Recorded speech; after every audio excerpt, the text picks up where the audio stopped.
Welcome to our deep dive into the Astavakra Gita. Ooh, exciting. Yeah, we're going to explore this ancient Indian text all about self-realization and non-duality. Sounds pretty intense. It is intense. I'll warn you ahead of time. It might flip everything you think you know upside down. Oh, I love that. We're going to be using excerpts from a translation by Bart Marshall.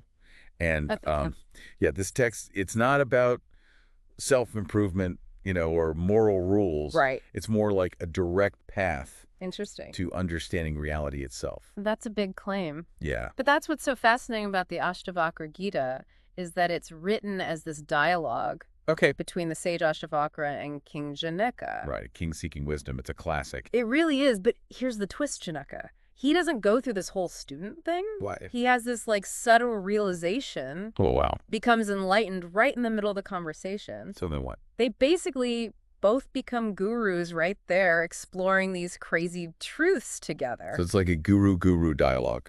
Exactly. And the whole text, it's broken down into these 20 chapters, Oh. each one focusing on a different aspect of self-realization. So, okay, let's dive into chapter 1. Let's do it. This is where this journey begins. Yeah.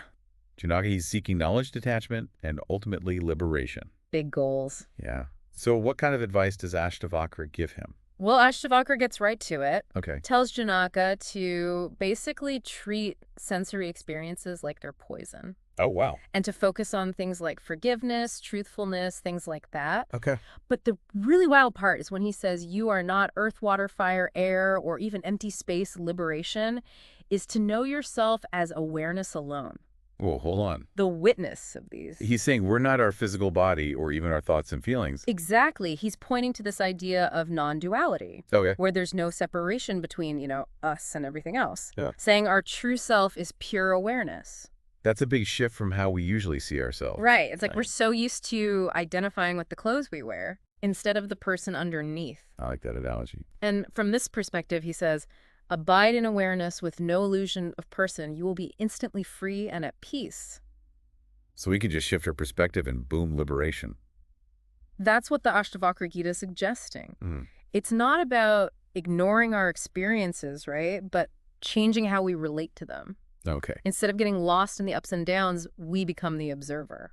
But how do we actually do that? Yeah. It's easy to say be the observer, but my mind's always going. It's definitely a practice. Yeah. And we'll see how Astavakra guides Janaka through this Okay, as sure. we keep going. So Astavakra says, you have no caste or duties. You are invisible, unattached, formless. You are the witness of all things. Be happy. Mm. He really emphasizes this being the witness. He does, and it challenges those old ideas about who we are, Yeah. our roles, our possessions, beliefs. Right. Astavakra is saying true freedom comes from letting go of those limited definitions. Okay. Then he says, right and wrong, pleasure and pain exist in mind. Only they are not your concern. You neither do nor enjoy. You are free. Does this mean our choices don't matter? That's a big question. Yeah, if we're not the ones doing them. Right, it challenges our whole idea of agency. Right, if we're not the doer, then what is? Yeah, that's where it starts to get really interesting. That's where my brain starts to melt a little bit. It's part of the fun, right? I guess so, getting comfortable with not knowing. The Astavakra Gita invites us to question everything we thought we knew. About ourselves and the world. Exactly, and it doesn't give us easy answers. It No. gives us a path of inquiry, self-discovery. So let's see how Janaka responds to all this. Yeah, what happens next in this conversation? So in chapter 2, we see Janaka having this profound aha moment. He gets it. He gets it. And his description is amazing. He says, I am now spotless and at peace, awareness beyond consciousness all this time.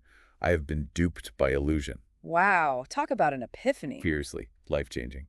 And he goes on to explain his experience using these really vivid analogies, like comparing the universe emanating from the self to waves coming from water, Right. or a rope that looks like a snake. I see. So he's using these everyday things to help us understand this idea of non-duality. Exactly, showing how our senses deceive us. I How see. what we think is separate is actually connected on a deeper level. Okay. He even calls the universe a mirage, an illusion within the self, just like silver appearing in mother of pearl. So it's not that the world is fake, But it's not the ultimate reality. There's Right. something more underneath. And that something more is the self, Right. that pure awareness that Janaka's talking about. Okay. And once he realizes this, he says, as a pot returns to clay, a wave to water a bracelet to gold, so will the universe return to me.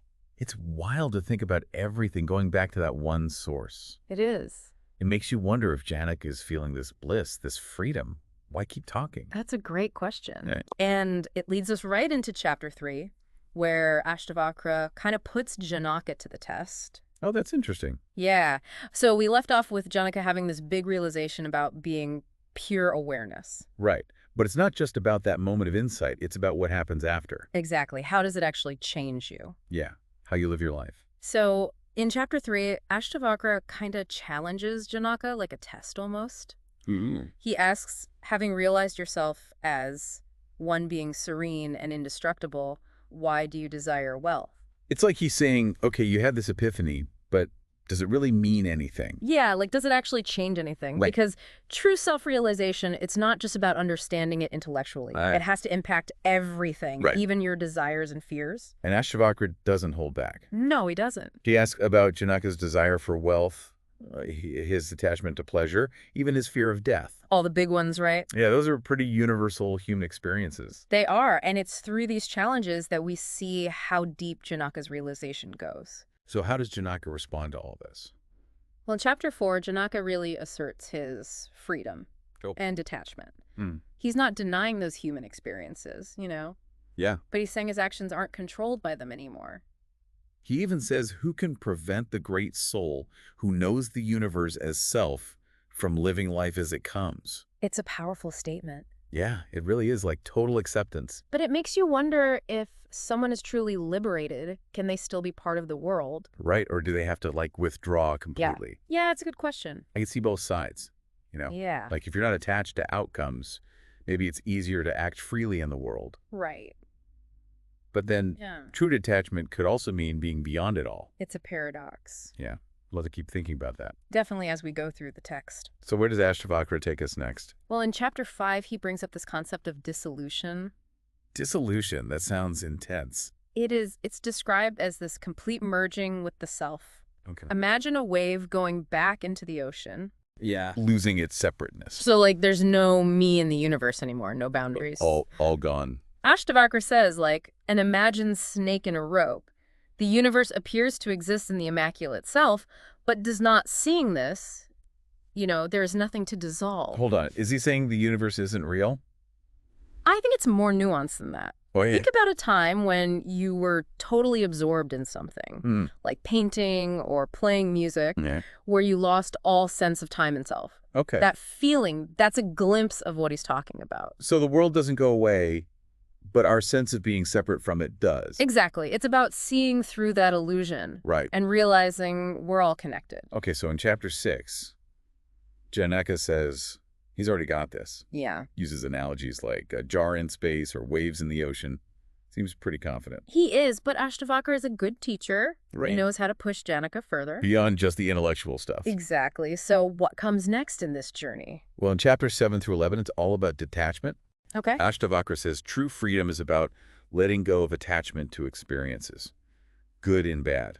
Pleasant and unpleasant. Right. Makes sense. If we're always chasing pleasure and running from pain, we're never really free. Right. And he talks about how the world is temporary. Yeah.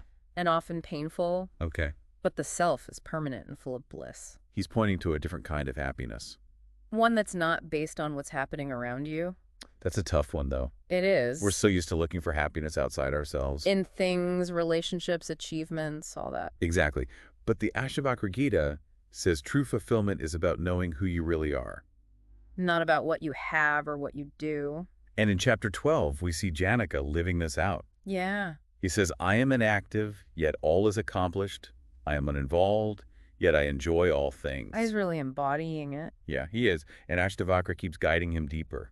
Talking about how effort is pointless. Okay. And peace comes from surrender. Letting go. He even calls it the sweet rain of torrential stillness. That's beautiful. It's this weird state of being still, but everything is happening effortlessly. Yeah, but even though Janaka seems to get it, the dialogue keeps going. It does, and that tells us there's always more to learn. Always a deeper level. As we go into the later chapters, we'll see how Astavakra takes him even deeper. So let's take a break, let this all sink in, and then we'll finish this amazing journey. All right, we're back for the final part of our deep dive into the Astavakra Geeta.